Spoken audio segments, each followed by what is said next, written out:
You know what most regulators of India think of themselves as?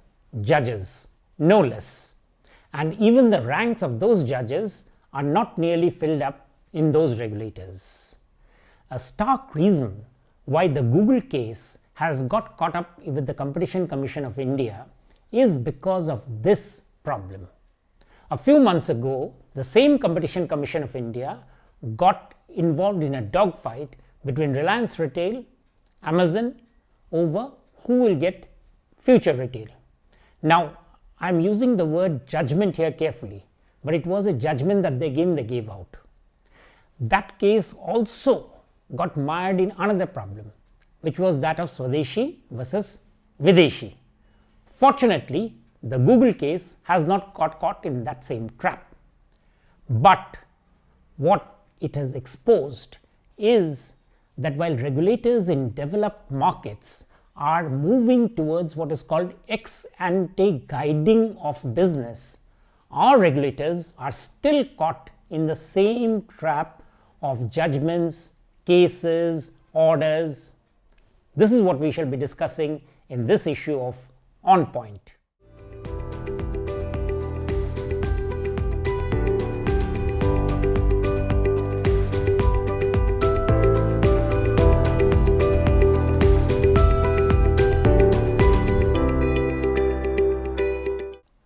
Take an example, and my example comes from Dr. Madhusudan Sahu, the former chairman of the Insolvency and Bankruptcy Board of India, a very erudite analyst of issues regarding regulators.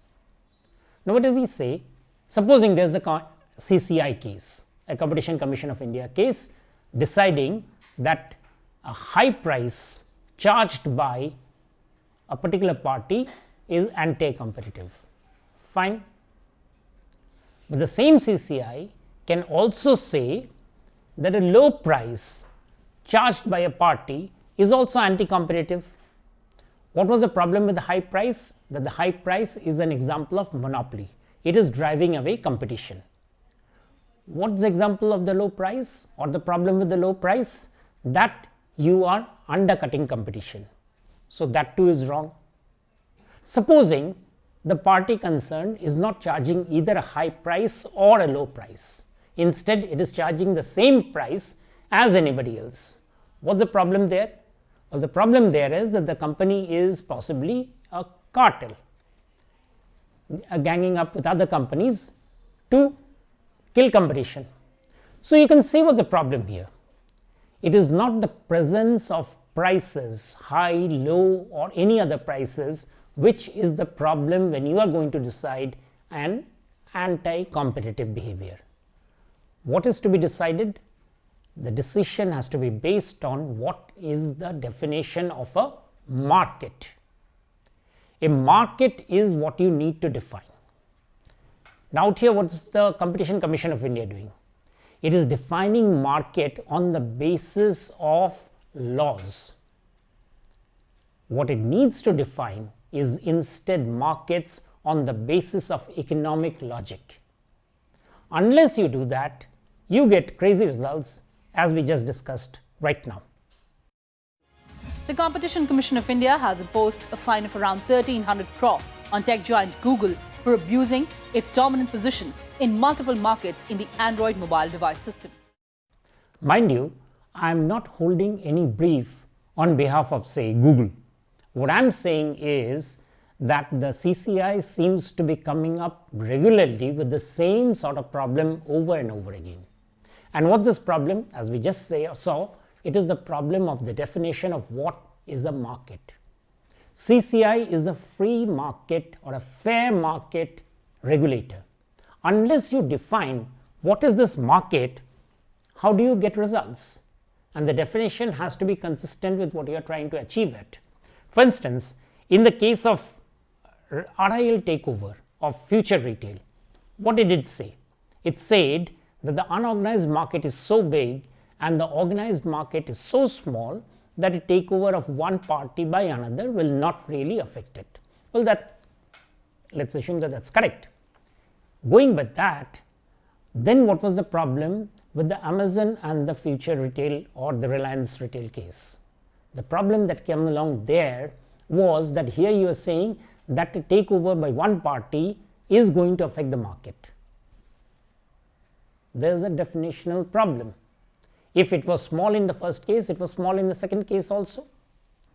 In Google, it says the search engine is a market, and any app developer trying to access that market, since it has to go through the Google payment mechanism, is therefore in a problem. How come? You have not defined the market, and if you have not defined the market, to say that a e-commerce platform is also a market is a problem. Now let's come to an understanding of what is a market. A market is not a building. A market is not about many people or less people. It's not about whether there's a bazaar or anything.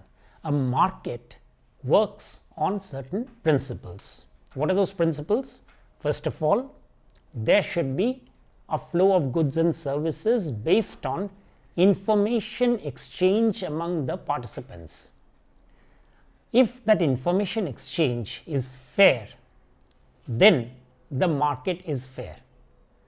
That means all the buyers and all the sellers have access to everything that they need to know to conduct a fair transaction. The prices are then set accordingly. This is the basis of a competitive market. Now, this is easy, but in real life, when you see number of companies in different sectors, people accessing those companies for products, goods and services, you need to be careful that these things have been met, that the information flow is correct, fair, reaching everyone, and therefore the prices that are being set are therefore coming along rightly. Without this sort of a diligence, you cannot have a fair market regulator, and unfortunately this is the problem the CCI is facing. Under the Competition Act, the rationale for CCI to evaluate any business practice is whether it is anti-competitive. But remember, it is not a court of law, even though it often becomes one. And as a court of law, what does it do?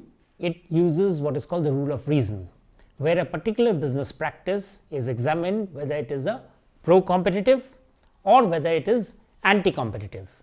And based on that, a decision is given whether the particular business practice should be prohibited or not. Again, what's the problem with that?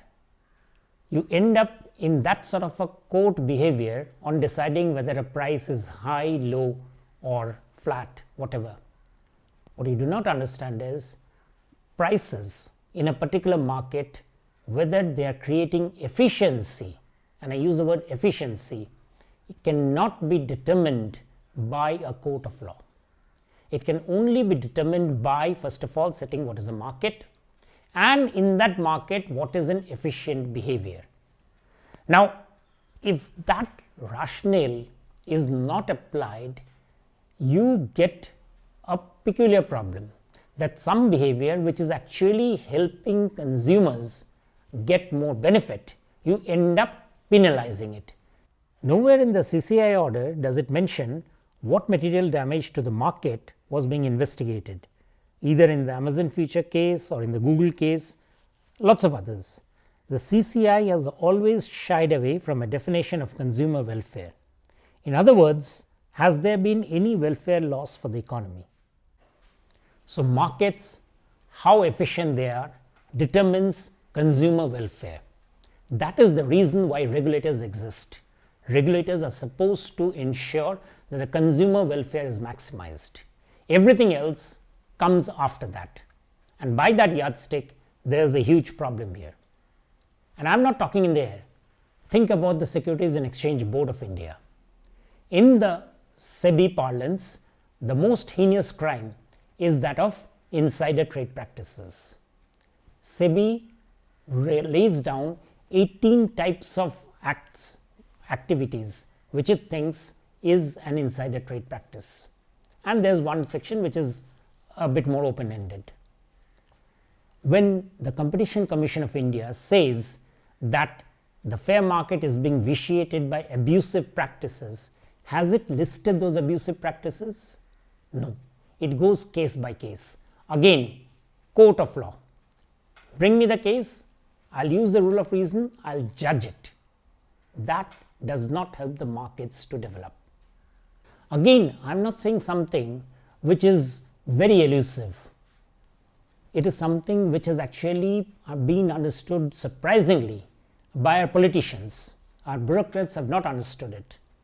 For instance, if you look at the Standing Committee on Finance recommendations on the Digital Act, what has it called for? It has called for identification of systemically important digital intermediaries and adoption of definitions ex ante to regulate their behavior and framing of regulatory provisions to ensure that consumers are able to establish contacts with these systemically important digital intermediaries in a fair and transparent process. Don't you think that that is what we need? But what's the problem coming up here? The problem that is coming up here is that almost all our regulators are populated by civil servants. Now, civil servants define their work in terms of laws. They have the law, so therefore they say that whenever there is an issue, bring me the parties, let them stand using the rule of reason that we talked about, argue it out among themselves, let me see what is the right business practice, whether it's anti-competitive or whether it's pro-business or whether it's pro-competitive, and I shall pass an order. That doesn't help. And because it doesn't help, it has been an exercise in futility in most cases. Let me ask you a question. How many of our regulators are really needed? Think about it carefully. We have the currency system, and to run it, we have got the Reserve Bank of India. The rule, the play is very clear. We have got the capital market, and in the capital market, to ensure there is a fair price discovery, we have the Securities and Exchange Board of India, SEBI. But what has been the role of the electricity regulator? It has been there since 1998. Have we been able to create an efficient market for electricity in so many decades? Or let's take the case of PNGRB, the Petroleum and Natural Gas Regulatory Board. It has been without a chairman for the last 2 years.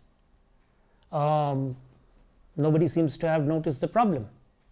Or till recently, the insurance regulator, it was actually getting into minutiae without understanding the reasons why it is there to develop the market, and which is why the insurance penetration in India has lagged other markets, comparable markets, at about, and it's still about less than 4% compared to other markets where it's 11 or so. And this brings me to my last point. Why shouldn't regulators define the standards for their performance and ask an outside agency to audit them? Is it so surprising? But actually it is so true. Between the parliament and the regulators, there is a principal agency issue. The parliament sets the rules, the regulators are supposed to deliver on those rules. Have any regulators so far said that it has been doing that? Has it been able to ask an outside auditor? There's only one that I know, the Insolvency and Bankruptcy Board of India, which has asked an outside agency, NCAR, to audit its work. Obviously, for civil servants, it's a very, very unfamiliar territory. I mean, an outside agency auditing it is basically saying that that agency will be judging that regulator. How is that even possible? But we have to adopt that mindset. Otherwise, our markets, efficiencies, which we want our regulators to pursue, will not really be forthcoming. And that is it from this issue of 1 point.